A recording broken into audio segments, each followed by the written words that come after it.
Hello everyone, welcome to Chanakya's coaching centre. आज आपके computer awareness की नई क्लास में हम पढ़ेंगे कंप्यूटर सॉफ्टवेयर कि कंप्यूटर सॉफ्टवेयर क्या होते हैं, उन किस तरह से वो काम करते हैं, कंप्यूटर को चलाने में किस तरह से हमारी मदद करते हैं, इस सभी के बारे में आज हम जानेंगे। तो चलिए शुरू करते हैं। सबसे पहले जानते हैं कि कंप्यूटर सॉफ्टवेयर होता क्या है। तो computer software refers to the set of instructions और programs that tells a computer how to perform specific task। तो कंप्यूटर सॉफ्टवेयर क्या हुए? Computer software refers to a set of instructions और प्रोग्राम। कंप्यूटर सॉफ्टवेयर एक set of instruction और programs हुए जो कि कंप्यूटर को बताते हैं कि किसी तरह का काम किस तरह से करना है, कि कोई काम है उसे किस तरह से आपने पूरा करना है। This is a part of computer which can only be seen but can not be touched. अब ये कंप्यूटर का वो पार्ट है जो आप सिर्फ देख सकते हो अपने कंप्यूटर स्क्रीन पे, बट उसे कभी भी आप छू नहीं सकते हो। It acts N interface between the hardware and the end user. अब हमारे जो कंप्यूटर सॉफ्टवेयर है वो किस तरह से एक्ट करते हैं? इंटरफेस की तरह एक्ट करते हैं। किसके बीच में? आपके हार्डवेयर और एंड यूजर। एंड यूजर हो गए हम लोग जो कंप्यूटर चला रहे हैं। तो ये act as a interface between the hardware and the end user. ये हार्डवेयर और एंड यूजर के बीच में एक इंटरफेस की तरह एक्ट करते हैं हमारे software. And it controls all the task of the computer. कि कंप्यूटर के जितने भी टास्क होते हैं, जो भी काम होते हैं, उन सारों को कौन कंट्रोल करता है? हमारे सॉफ्टवेयर कंट्रोल करते हैं। सॉफ्टवेयर के कुछ एग्जांपल हैं जो हम बेसिकली यूज कर रहे हैं। सबसे पहले क्या है? हमारे पास टैली है, MySQL है, MSSS है, MS DOS है, लिनक्स है, पावर पॉइंट है, आपके MS Excel हो गए, आपके MS Word हो गए। कोई भी जो भी सॉफ्टवेयर है जो किसी भी काम आ रहा है, आपके अडोब हो गया, हर एक टाइप का सॉफ्टवेयर आपके कंप्यूटर सॉफ्टवेयर कहलाते हैं। तो चलिए जानते हैं कि टाइप्स ऑफ सॉफ्टवेयर क्या क्या है। कि कंप्यूटर के जो आपके सॉफ्टवेयर हैं वो मेनली टू पार्ट्स में डिवाइड है। आपके जो कंप्यूटर सॉफ्टवेयर है mainly divided into two different parts. आपके सबसे पहले हैं सिस्टम सॉफ्टवेयर और दूसरे हैं आपके एप्लीकेशन सॉफ्टवेयर। आपके कंप्यूटर सॉफ्टवेयर दो टाइप्स के होते हैं। पहला है आपका सिस्टम सॉफ्टवेयर, दूसरा है आपका एप्लीकेशन सॉफ्टवेयर। तो जानते हैं सबसे पहले कि सिस्टम सॉफ्टवेयर क्या होता है। तो system software is a computer program that manages the computers hardware. System software क्या होता है? कंप्यूटर प्रोग्राम होता है जो कि मैनेज करेगा कंप्यूटर्स के हार्डवेयर को एंड ऑपरेट्स एप्लीकेशन सॉफ्टवेयर। और एप्लीकेशन जो सॉफ्टवेयर है उनको ऑपरेट करेगा। जैसे कि सबसे पहले हमारे पास क्या है? आपकी विंडोज होती हैं, आपके विंडो 10, 11, 8, 7 जितनी भी हैं, ये सारी की सारी क्या है? हमारी सिस्टम सॉफ्टवेयर है। It acts as mediator between users and hardware. तो मीडिएटर जो है, जो बीच में जो काम करता है हमारे बीच में और हार्डवेयर के बीच में, जो बीच में काम करता है वो कौन करता है? आपका system software. It acts as a mediator between users and hardware. अब इसके एग्जांपल्स हैं आपके पास ऑपरेटिंग सिस्टम, जैसे कि कौन कौन से? विंडोज हो गए, लिनक्स हो गए, आपके यूटिलिटी प्रोग्राम्स हो गए जैसे आपके एंटीवायरस सॉफ्टवेयर, आपके डिस्क मैनेजमेंट टूल्स, ये सारे के सारे आपके सिस्टम सॉफ्टवेयर के एग्जांपल्स हैं। अब आपके सिस्टम सॉफ्टवेयर भी क्या है? System software mainly divided into 3 categories. अब आपके जो सिस्टम सॉफ्टवेयर है वो खुद 3 कैटेगरीज में डिवाइड है। जैसे सबसे पहली कैटेगरी अब हमारे पास उसकी सबसे पहले हमारे पास ऑपरेटिंग सिस्टम सॉफ्टवेयर। सबसे पहली कैटेगरी क्या हमारे पास? Operating system software. And operating system is the main software that manages all hardware and software on a computer. अब हमारा जो ऑपरेटिंग सिस्टम है वो क्या होता है? हमारा मेन सॉफ्टवेयर होता है जो कि मैनेज करता है आपके सारे के सारे हार्डवेयर और सॉफ्टवेयर को कंप्यूटर में। कि आपका हार्डवेयर किस तरह से काम करेगा, हार्डवेयर और सॉफ्टवेयर के बीच में सिंक्रोनाइजेशन किस तरह की होगी, वो दोनों आपस में मिलकर काम किस तरह से करेंगे, वो सारा का सारा कौन मैनेज करता है? आपका operating system. It provides an environment to run a program. अब ऑपरेटिंग सिस्टम क्या प्रोवाइड करता है? एक एनवायरमेंट प्रोवाइड करता है प्रोग्राम को रन करने के लिए। It provides an environment to run a program. Its function is to provide link between the computer hardware and user. अब इसका सबसे बड़ा फंक्शन क्या है? लिंक प्रोवाइड करना। किस किस के बीच में? कंप्यूटर हार्डवेयर और यूजर के बीच में। कि हमारे बीच में और कंप्यूटर हार्डवेयर के बीच में जो लिंक प्रोवाइड करता है, जो आपको जोड़ता है हार्डवेयर से, जो आप कमांड्स देते हो कि हार्डवेयर इस तरह से काम करे, वो कौन जोड़ता है? आपका ऑपरेटिंग सिस्टम जी। अब ऑपरेटिंग सिस्टम के जो सबसे एग्जांपल हैं जिन्हें आप यूज कर रहे हो अपनी डेली लाइफ में भी, तो सबसे पहले हमारे पास विंडोज, आपकी हर एक विंडो 10, 11, 7 ये सारी की सारी आपकी विंडोज होगी। अगर आप मैकबुक वगैरह यूज करें तो मैक ओएस है। अगर आप लिनक्स में काम करेंगे तो लिनक्स है। और फिर अगर आपके पास एंड्रॉइड मोबाइल्स हैं तो फिर आप एंड्रॉइड का यूज करते हो। तो ये थे हमारे ऑपरेटिंग सिस्टम सॉफ्टवेयर।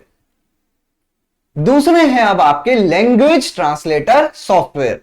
अब कंप्यूटर जो है, हम स्टार्टिंग से पढ़ते आए हैं कि कंप्यूटर जो है वो क्या समझता है? हमेशा से सिर्फ और सिर्फ मशीन लैंग्वेज। कंप्यूटर क्या समझता है? सिर्फ और सिर्फ मशीन लैंग्वेज। अब मशीन लैंग्वेज में हमें कोडिंग करना बहुत ही ज्यादा मुश्किल होता है, इसलिए हमने अपनी हाई लेवल लैंग्वेज बनाई है बहुत सारी, जावा, पाइथन, आपकी C plus plus, SQL, HTML. तो वो क्या करती हैं? अब हाई लेवल लैंग्वेज को मशीन लैंग्वेज में कन्वर्ट करती हैं। तो ये जो कन्वर्जन होती है ये होती है आपकी बेसिकली लैंग्वेज ट्रांसलेटर सॉफ्टवेयर के द्वारा। तो language translator is so known as language processor is a computer program that translate source code from one programming language to another. तो लैंग्वेज ट्रांसलेटर क्या होता है? इसे हम लैंग्वेज प्रोसेसर भी कहते हैं। लैंग्वेज ट्रांसलेटर को क्या कहते हैं? हम लैंग्वेज प्रोसेसर भी कहते हैं। जो क्या करता है? ट्रांसलेट करता है आपके सोर्स कोड को एक प्रोग्रामिंग लैंग्वेज से दूसरी में। मतलब जो आपने हाई लेवल प्रोग्रामिंग लैंग्वेज की है उसको आपके कंप्यूटर की जो रीडेबल लैंग्वेज होती है, that is a machine language, उसमें ये क्या करता है? कन्वर्ट करता है। Computer understands only machine language. तो कंप्यूटर क्या है? हमेशा से ही क्या समझता है? सिर्फ और सिर्फ machine language, that is your 01। आपकी सिर्फ जो मशीन लैंग्वेज है जिसको हम बाइनरी कोड भी बोलते हैं, 010101, सिर्फ इसी को ही समझता है। And it is difficult to write code in machine language. तो ये मशीन लैंग्वेज में जो है हमें कोडिंग करना बहुत ज्यादा मुश्किल होता है।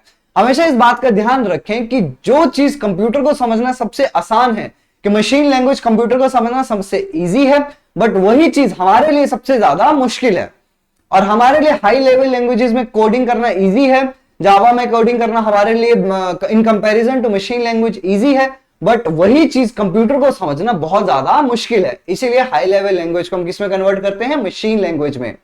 And that's why translator software is use. और इसी वजह से ट्रांसलेटर सॉफ्टवेयर जो है वो कंप्यूटर में यूज किया जाता है। अब आपके पास जो है 3 टाइप के मेन जो है लैंग्वेज ट्रांसलेटर्स होते हैं। There are 3 main types of language translators. पहला है आपके पास असेंबलर।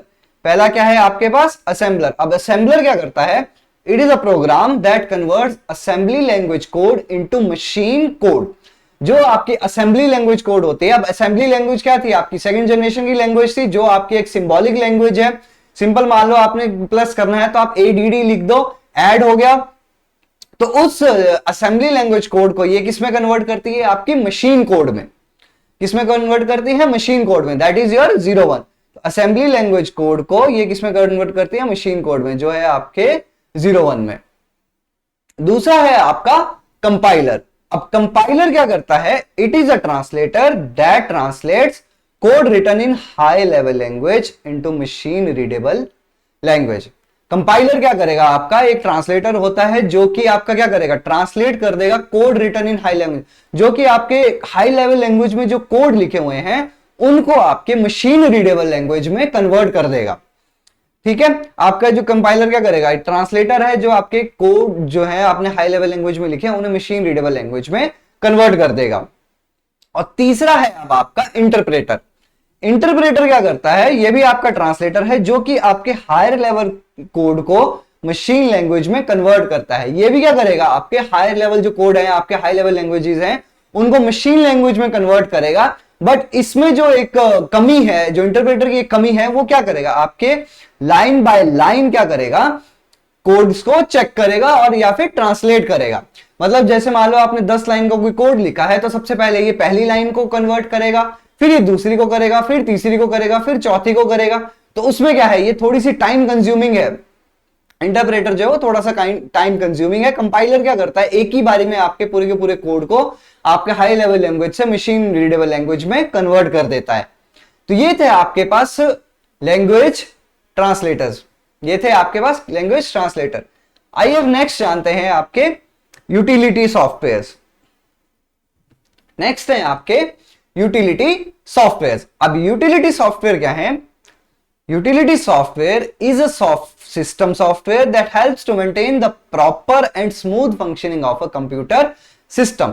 अब यूटिलिटी सॉफ्टवेयर क्या है? हमारे सिस्टम सॉफ्टवेयर हैं जो कि किसके लिए हेल्प करेंगे? आपकी प्रॉपर एंड स्मूथ फंक्शनिंग हो सके कंप्यूटर सिस्टम की, कि आपका कंप्यूटर जो है वो बहुत आराम से चल सके, प्रॉपरली चल सके। उसमें कौन हेल्प करता है? आपके जितने भी आपके यूटिलिटी सॉफ्टवेयर होते हैं। अब utility software serves as a tool to enhance the functionality and performance of the operating system. अब यूटिलिटी सॉफ्टवेयर का काम क्या होता है? ये क्या करेगा? आपकी फंक्शनैलिटी और परफॉर्मेंस जो है ऑपरेटिंग सिस्टम की, आपकी मान लो विंडोज की या मैक ओएस की या लिनक्स की या एंड्रॉइड की, उसको क्या कर देगा? अप कर देगा। आपकी फंक्शनैलिटी और परफॉर्मेंस को क्या कर देगा? ये अप कर देगा, एनहांस कर देगा। It keeps bugs away from the computer and provide security. अब कंप्यूटर में जो है आपके वायरस आ जाते हैं, बग्स आ जाते हैं, तो उनको भी कंप्यूटर से दूर कौन रखते हैं? आपके यूटिलिटी सॉफ्टवेयर। तो यूटिलिटी सॉफ्टवेयर के जो एग्जांपल है हमारे पास, जैसे मान लो नॉर्टन है, मैककेफे है, नेट प्रोटेक्टर है, सी क्लीनर है, डिफ्रैगलर है एंड वायर शार्क है। ये सभी जो है आपके यूटिलिटी सॉफ्टवेयर के कुछ एग्जांपल्स हैं। अब बात करते हैं functions of utility software. Utility software जो है वो क्या क्या फंक्शंस कर सकते हैं? तो सबसे पहला हमारे पास डिस्क क्लीनअप। तो डिस्क क्लीनअप क्या है? आपका एप्लीकेशन सच है C cleaner help users free up disk space by removing temporary file. अब डिस्क क्लीनअप क्या करेगा? जो भी आपकी टेम्परेरी फाइल बनती है, आपके कैशे मेमोरी बनती है आपकी, या फिर कोई अदर अननेसेसरी डाटा आपके कंप्यूटर में है, उसको क्या करेगा? ये रिमूव कर देगा और आपकी डिस्क को थोड़ा सा स्पेस उसमें बनाता रहेगा। तो इसीलिए क्या करते हैं? डिस्क क्लीनअप, मतलब डिस्क को क्लीन करेगा। जो भी आपकी अननेसेसरी फाइल होंगी, कैशे मेमोरी होंगी या कोई टेम्परेरी फाइल्स होंगी, उनको ये रिमूव कर देगा। डिस्क क्लीनअप ये हो गए। अब हमारे पास बात करते हैं डिस्क फ्रेगमेंटर्स की, डिस्क डी फ्रेगमेंटर्स की। अब डिस्क डी फ्रेगमेंटर्स क्या करते हैं? आपके application like Defraggler reorganize fragmented data on a hard drive.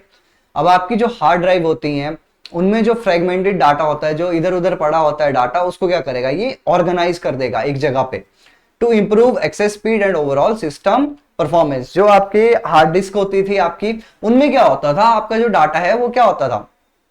मान लो आपका जो 10 MB का डाटा है वो क्या करेगा? आपका ऐसे मान लो अगर 10 MB का डाटा है तो वो आपका डाटा, मान लो इस तरह से हमारी हार्ड डिस्क होती है पूरी की पूरी, तो मान लो अगर आपका 10 MB का डाटा है तो आपका 10 MB का डाटा वो यहां पे सेव नहीं करेगा।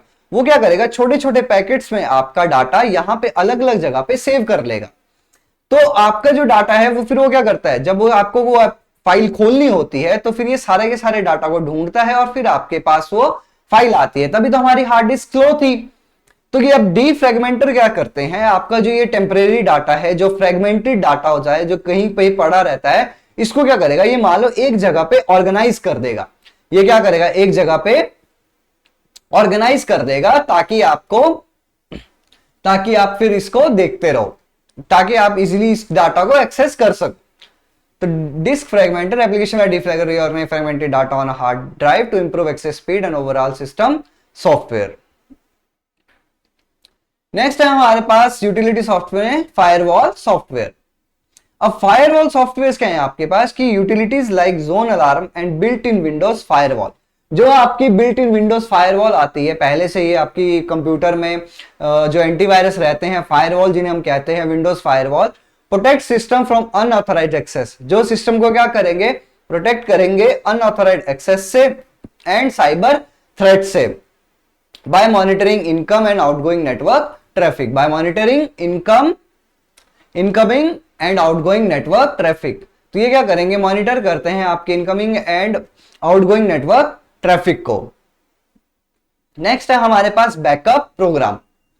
अब बैकअप प्रोग्राम क्या होते हैं आपके पास? कि programs like Acronis, true image and Windows backup allow user to create backups of their data. अब ये क्या करेंगे?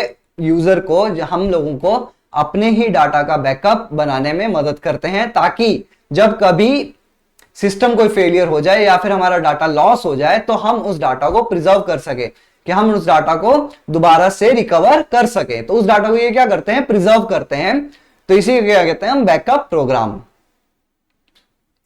बैकअप प्रोग्राम के बाद अब हमारे पास अगला है आपके एंटीवायरस सॉफ्टवेयर। नेक्स्ट है हमारे पास एंटीवायरस सॉफ्टवेयर। अब एंटीवायरस सॉफ्टवेयर हम आप पता है कि एंटीवायरस क्या करेंगे, हमें वायरसेस से या मेलवेयर से हमें बचाएंगे, या फिर जो बाहर की अपनी अदर सिक्योरिटी थ्रेट्स है उनसे हमें बचाते हैं।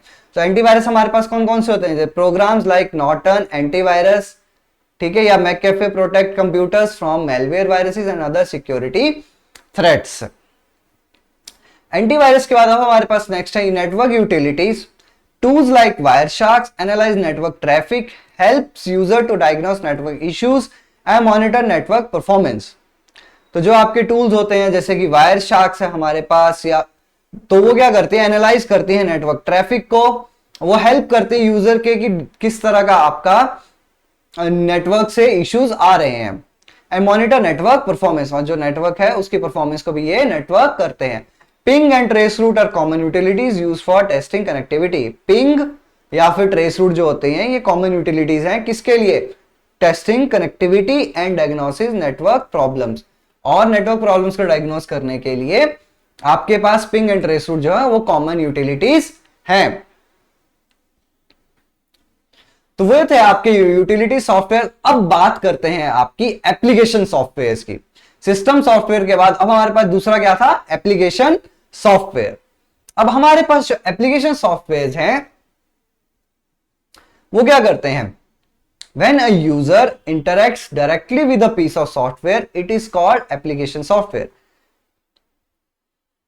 जब एक यूजर जो है वो डायरेक्टली किसी पीस ऑफ सॉफ्टवेयर से डायरेक्टली इंटरेक्ट कर रहा है उसे क्या कहते हैं, हम एप्लीकेशन सॉफ्टवेयर कहते हैं। It performs a specific function for a user. अब हर एक एप्लीकेशन सॉफ्टवेयर जो है अलग अलग स्पेसिफिक फंक्शन के लिए बना होता है। These are also known as apps. अब इन्हें ही हम क्या कहते हैं, एप्लीकेशन सॉफ्टवेयर को एप्स भी कहते हैं। जितने भी आपकी कंप्यूटर्स में ऐप है या मोबाइल में एप्स हैं उन सब वो सारी की सारी किसकी एग्जांपल्स होती हैं, आपकी एप्लीकेशन सॉफ्टवेयर की। This can be installed and uninstalled according to the need of user. अब जो हमारे एप्लीकेशन सॉफ्टवेयर हैं ये हम कभी भी इंस्टॉल कर सकते हैं और कभी भी अनइंस्टॉल कर सकते हैं जब भी हमारी जरूरत होगी जिस भी सॉफ्टवेयर की। Application software can be install computers, tablets and smartphone. अब एप्लीकेशन सॉफ्टवेयर कहां पे इंस्टॉल की जा सकती हैं, आपकी कंप्यूटर, टैबलेट्स और स्मार्टफोन, हर जगह पे आपकी एप्लीकेशन सॉफ्टवेयर इंस्टॉल की जा सकती है। इसके एग्जांपल्स क्या हैं आपके पास, MS word, MS Excel, Tally, CAD, Corel draw. But जितने भी आपकी एप्स हैं, जितने भी आपको एप्स याद आ रही हैं, जितने भी आप एप्स याद कर पा रहे हो वो सारी की सारी हमारी क्या होती हैं, एप्लीकेशन सॉफ्टवेयर होती हैं। अब हमारी जो एप्लीकेशन सॉफ्टवेयर हैं वो भी हमारी दो टाइप की हैं। Application software are classified into two parts. पहली है आपकी जनरल एप्लीकेशन सॉफ्टवेयर, पहली है आपकी जनरल एप्लीकेशन सॉफ्टवेयर, और दूसरी है हमारी कस्टमाइज एप्लीकेशन सॉफ्टवेयर, दूसरी है हमारी कस्टमाइज एप्लीकेशन सॉफ्टवेयर। तो चलिए जानते हैं अब आपकी जनरल एप्लीकेशन सॉफ्टवेयर क्या होते हैं। These types of software are used for general purpose। अब जनरल एप्लीकेशन सॉफ्टवेयर है तो ये किसके लिए यूज होंगी, आपकी जनरल पर्पस के लिए। They allow people to do simple computer task। अब ये क्या करती हैं, पीपल को सिंपल कंप्यूटर टास्क अलाउ करती हैं करने के लिए। जैसे कि आपके क्या हैं, माइक्रोसॉफ्ट वर्ड है, एक्सेल है, कैड है, पावर पॉइंट है, आउटलुक है, अडोब फोटोशॉप है, एक्सेट्रा, जो कि आपकी एक जनरल आप लोग कंप्यूटर पे काम करते हो, जो कि आप कंप्यूटर पे एक क्या करते हो, जनरल काम करते हो। तो इनके लिए आपके पास क्या है, जनरल एप्लीकेशन सॉफ्टवेयर, जो भी आप जनरली यूज करते हो कि वर्ड हो गया, एक्सेल हो गया, पावर पॉइंट हो गया, कैड हो गया, आउटलुक हो गया, अडोब हो गया, ठीक है, ये सारे के सारे क्या है, हमारे जनरल एप्लीकेशन सॉफ्टवेयर थे। अब बात करते हैं कस्टमाइज एप्लीकेशन सॉफ्टवेयर की।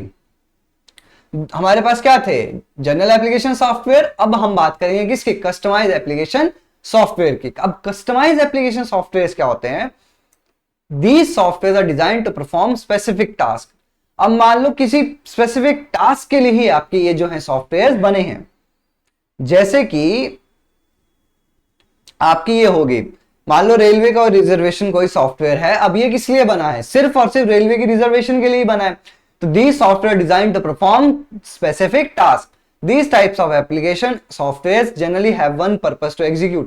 अब इस तरह की सॉफ्टवेयर का क्या होता है, सिर्फ और सिर्फ एक ही पर्पस होता है किसी भी काम को करने का, ठीक है। These types of application software generally have one purpose to execute। मतलब एक ही काम है उनका कि बस यही काम उन्होंने करना है। इसके एप्लीकेशन एग्जांपल्स हैं आपके पास इन्वेंटरी मैनेजमेंट सिस्टम, आपके railway reservation, payroll management system, metrological department या होटल मैनेजमेंट सिस्टम जो होते हैं ये आपकी क्या होती हैं, सिर्फ एक ही काम के लिए होती है। जैसे पेरोल है, अब पेरोल क्या होगा, वहां से सिर्फ पेमेंट्स ही होंगी और तो कोई काम वहां से होने नहीं वाला। तो आपके जैसे मान लो होटल मैनेजर सिस्टम है तो सिर्फ वो होटल की मैनेजमेंट के लिए ही बना होगा, पूरा का पूरा रिकॉर्ड रखने के लिए ही वो सॉफ्टवेयर बना है और उसमें कोई काम नहीं होगा। तो जो सॉफ्टवेयर किसी सिर्फ एक स्पेसिफिक काम के लिए बने होते हैं इन्हें क्या कहते हैं हम, customise application software.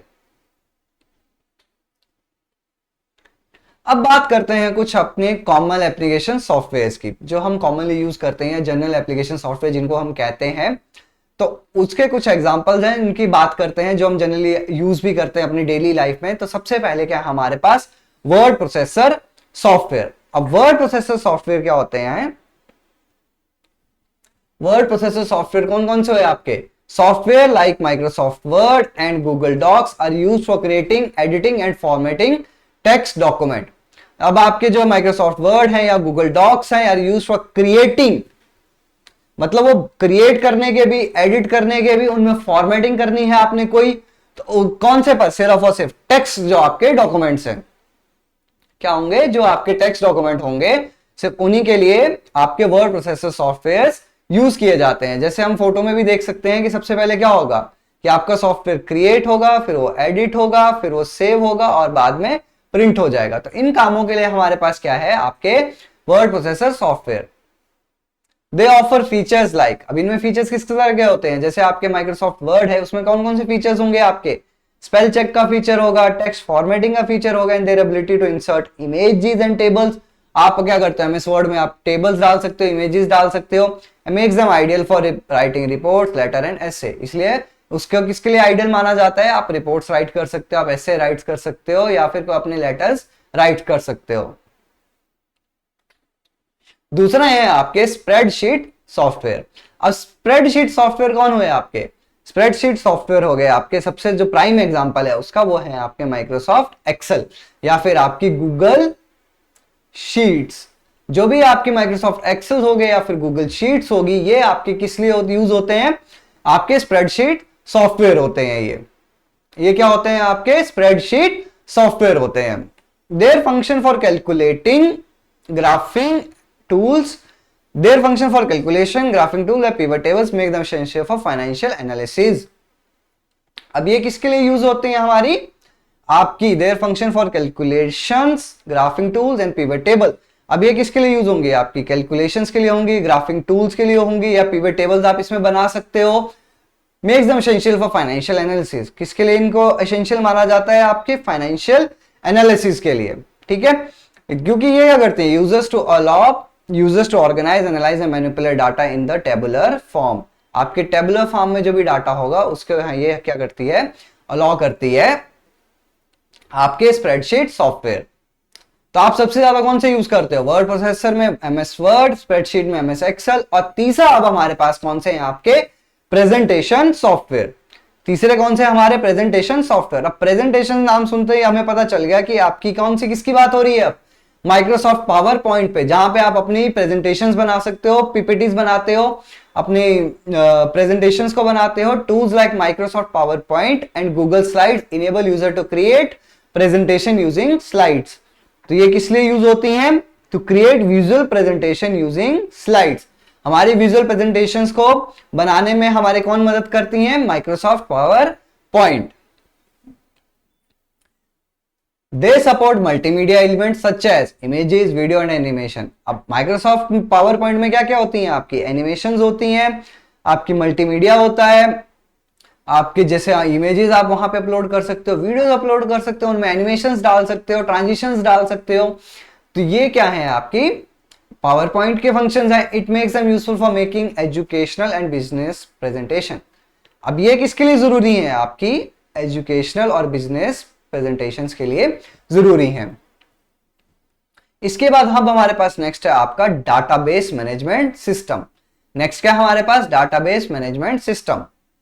A database management system is a set of programs that enables users to define, create and maintain the database. It also provides control access to the databases। अब database management system क्या है, एक set of programme है जो users को enable करता है define करने के लिए, क्रिएट करने के लिए और मेंटेन करने के लिए डाटाबेस को।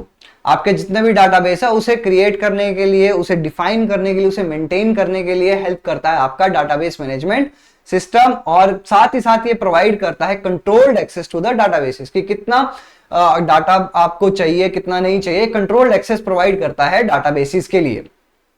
Software like Microsoft Access and MySQL help user create, manage and manipulate databases. Software like Microsoft Access and MySQL help user create, manage and manipulate databases. अब बात करते हैं कुछ आपके malicious सॉफ्टवेयर की। malicious सॉफ्टवेयर कौन से होते हैं आपके, जो कि आपके कंप्यूटर को हार्म करते हैं। ऐसे सॉफ्टवेयर जो आप कंप्यूटर को हार्म करेंगे, these computers purpose is to harm the computer, these software's purpose is to harm the computer। Computer को हार्म करना इनका सबसे बड़ा पर्पज होता है। जैसे कि आपके क्या क्या होते हैं, वायरस होते हैं, वोम्स होते हैं, ट्रोजन्स होते हैं, इन्हें क्या कहते हैं हम, मैलिशियस सॉफ्टवेयर। नेक्स्ट है हमारे पास ईमेल क्लाइंट्स। नेक्स्ट है आपके ईमेल क्लाइंट्स, ऐसी एप्लीकेशंस जो आपकी यूजर्स को हेल्प करें देयर ईमेल अकाउंट मैनेज करने में, जैसे कि आपके माइक्रोसॉफ्ट आउटलुक है या फिर आपकी जीमेल अकाउंट है। ये क्या करती हैं, आपकी हेल्प करती हैं यूजर को manage their email accounts. They provide tools for organising emails, scheduling appointments and maintaining contact list. अब ये क्या करते हैं, प्रोवाइड करते हैं टूल्स हमें किसके लिए, ऑर्गेनाइज करने के लिए ईमेल को, ऑर्गेनाइजिंग ईमेल, उनकी शेड्यूलिंग अपॉइंटमेंट्स के लिए, या फिर maintaining contact list. Contact list maintain करनी हो तो उसमें भी हमारे ईमेल क्लाइंट्स जो हैं वो हेल्प करते हैं। कुछ अदर कैटेगरीज है हमारे सॉफ्टवेयर की, उनको डिस्कस करते हैं। जैसे आपके पास सबसे पहले हैं हमारे फ्रीवेयर सॉफ्टवेयर। सबसे पहले क्या हमारे पास फ्रीवेयर सॉफ्टवेयर। अब फ्रीवेयर सॉफ्टवेयर क्या होते हैं, freeware software refers to applications that are available for free use but typically do not include access to the source code. अगर हम आसान भाषा में इन्हें समझे तो आपके जितने भी आपकी एप्स हैं, जितनी भी आप एप्स यूज कर रहे हो, आप अपने फोन में कोई भी ऐप डाउनलोड करते हो, आप अपने कंप्यूटर में कोई भी ऐप डाउनलोड करते हो, ठीक है, तो ये सारी की सारी आपकी जो होती हैं ये फ्रीवेयर सॉफ्टवेयर होती हैं। मतलब ऐसी सॉफ्टवेयर जिन्हें आप यूज कर सकते हो, आपके लिए ये फ्री होती हैं, बट इनका सोर्स कोड का एक्सेस आपके पास नहीं होता है कि आप इन एप्स को अपडेट कर लो या मॉडिफाई कर लो, आपके पास इनका सोर्स कोड का एक्सेस नहीं होता है। Users can download and use these programs, users can download and use these programs and no cost, although there may be restriction or modification and redistribution. ठीक है, इनके मॉडिफिकेशन पे और रीडिस्ट्रीब्यूशन पे क्या होती हैं, रिस्ट्रिक्शंस होती हैं। These softwares do not have copyright issues। अब इन सॉफ्टवेयर का क्या है, कोई कॉपीराइट इशू नहीं होता है, बिकॉज ये आप लोगों के लिए फ्री ऑफ कॉस्ट होते हैं यूज करने के लिए, तो कॉपीराइट का कोई इशू रहता ही नहीं है। नेक्स्ट हमारे पास शेयरवेयर सॉफ्टवेयर। अब शेयरवेयर सॉफ्टवेयर क्या है, it refers to the software which is made available with the right to redistribute copies. मतलब कोई सॉफ्टवेयर बनाया है, उसकी कॉपीज आप रीडिस्ट्रीब्यूट कर सकते हो, ठीक है, तो इस तरह के सॉफ्टवेयर को क्या कहते हैं हम, shareware software. After a certain period a licence fee paid, कि कुछ टाइम के बाद क्या होगा, आप एक लाइसेंस फी पे करोगे, अदरवाइज इट में स्टॉप रनिंग, अदरवाइज इट में स्टॉप रनिंग। मतलब आपके जितने भी सब्सक्राइब वाले जो आपके एप्लीकेशन है, जैसे नेटफ्लिक्स है, अमेजॉन प्राइम है, तो ये सारे के सारे क्या होते हैं, आपके शेयरवेयर सॉफ्टवेयर होते हैं। This refers to the software which is made available with the right to distribute copies, कि हाँ इनकी कॉपीज आप डिस्ट्रीब्यूट कर सकते हो। आपको इनकी क्या करना पड़ेगा, इनको चलाने के लिए आपको लाइसेंस लेना पड़ेगा, आपको एक फीस पे करनी पड़ेगी इनको सब्सक्राइब करने के लिए, और नहीं तो फिर क्या होंगे, एक टाइम के बाद ये सॉफ्टवेयर जो है रुक जाएंगे। नेक्स्ट है हमारे पास firmware software. Firmware software is specialized software and embedded in hardware devices that control their functions. It is stored in non-volatile memory and provides low-level control necessary for hardware operation. It is stored in non-volatile memory and provide low-level control necessary for hardware operation. अब ये क्या है, non-volatile memory है, and provides low level control necessary for hardware operation. Low level control provide करवाते हैं जो necessary होता है हमारा किसके लिए, हार्डवेयर ऑपरेशंस के लिए। नेक्स्ट है हमारे पास ग्रुपवेयर सॉफ्टवेयर। अब ग्रुपवेयर सॉफ्टवेयर क्या हुआ है, groupware software is a type of collaborative software designed to help teams work together more effectively regardless of their physical locations. It facilitates communication, coordination and collaboration among group members. तो ये क्या करती हैं, आपकी facilitate करते हैं communication को, coordination को और कोलैबोरेशन को अमंग ग्रुप मेंबर्स। अब हमारे पास अगले हैं आपके क्लाउड सॉफ्टवेयर। अब क्लाउड सॉफ्टवेयर क्या होते हैं, जो आप एक्सेस कर सकते हो ऑनलाइन, बट अपने access online instead of being installed on a computer, कि आप ऑनलाइन तो एक्सेस कर सकते हो बट अपने कंप्यूटर में इन्हें इंस्टॉल नहीं कर सकते हो। तो इस तरह के सॉफ्टवेयर को क्या बोलते हैं हम, क्लाउड सॉफ्टवेयर। नेक्स्ट है हमारे पास proprietary software. It is a software that is owned by an individual or a company. मतलब ऐसे सॉफ्टवेयर जो एक कंपनी के द्वारा या फिर किसी इंडिविजुअल के द्वारा ओन किए जाते हैं, इस तरह के सॉफ्टवेयर को कहते हैं हम proprietary software. It is also known as close source software. इन्हें क्या कहा जाता है, आपके क्लोज सोर्स सॉफ्टवेयर भी कहा जाता है। नेक्स्ट है हमारे पास ओपन सोर्स सॉफ्टवेयर। अब ओपन सोर्स सॉफ्टवेयर क्या होते हैं, दीज सॉफ्टवेयर आर डिस्ट्रीब्यूटेड, कि ये जो सॉफ्टवेयर है ये क्या है, डिस्ट्रीब्यूट किए जाते हैं with their source code available for modification. मतलब आपके जो फ्रीवेयर सॉफ्टवेयर थे उनमें क्या था, आपको फ्री तो मिल रहे थे पर आप उनमें कोई भी मॉडिफिकेशंस नहीं कर पा रहे थे, उनके सोर्स कोड में कोई भी छेड़खानी नहीं कर पा रहे थे। बट ये जो आपके ओपन सोर्स सॉफ्टवेयर होते हैं, आप इनके सोर्स कोड को भी मॉडिफाई कर सकते हो, अपने हिसाब से बना सकते हो। These are also called free source software. इन्हें क्या कहा जाता है, फ्री सोर्स सॉफ्टवेयर भी कहा जाता है। अब कुछ टर्म्स की बात करते हैं जो कि आपकी सॉफ्टवेयर से रिलेटेड होती हैं। सबसे पहले हमारे पास टेस्टिंग। अब testing involves evaluating a software application to identify any defects or issues. अब टेस्टिंग किस लिए की जाती है, ताकि हम क्या कर सके, इवैल्यूएट कर सके कि सॉफ्टवेयर एप्लीकेशन में कोई डिफेक्ट तो नहीं है, कोई इशू तो नहीं है।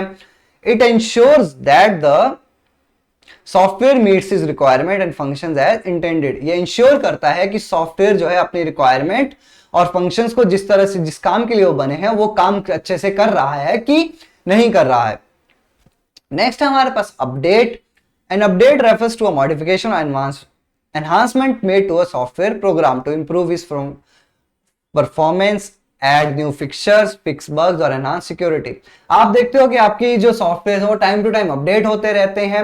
उनमें अपडेट्स किस लिए होते हैं, ताकि उनकी क्या हो सके, परफॉर्मेंस इंप्रूव हो सके, उनमें कोई न्यू फीचर्स आ सके, उनमें कोई बग्स हैं पुराने तो उन्हें हटा सके, या फिर और लास्ट में उनकी सिक्योरिटी को हम क्या कर सके, अपग्रेड कर सके। इसलिए तो हम अपडेट्स करते हैं हर एक एप्लीकेशंस को। अपडेट के बाद हमारे पास नेक्स्ट है पोस्ट। पोस्ट का मतलब होता है power on self test. Is a check that happens when you turn on your computer, कि जब भी आप अपना कंप्यूटर ऑन करते हो तो एक पावर ऑन सेल्फ टेस्ट होता है।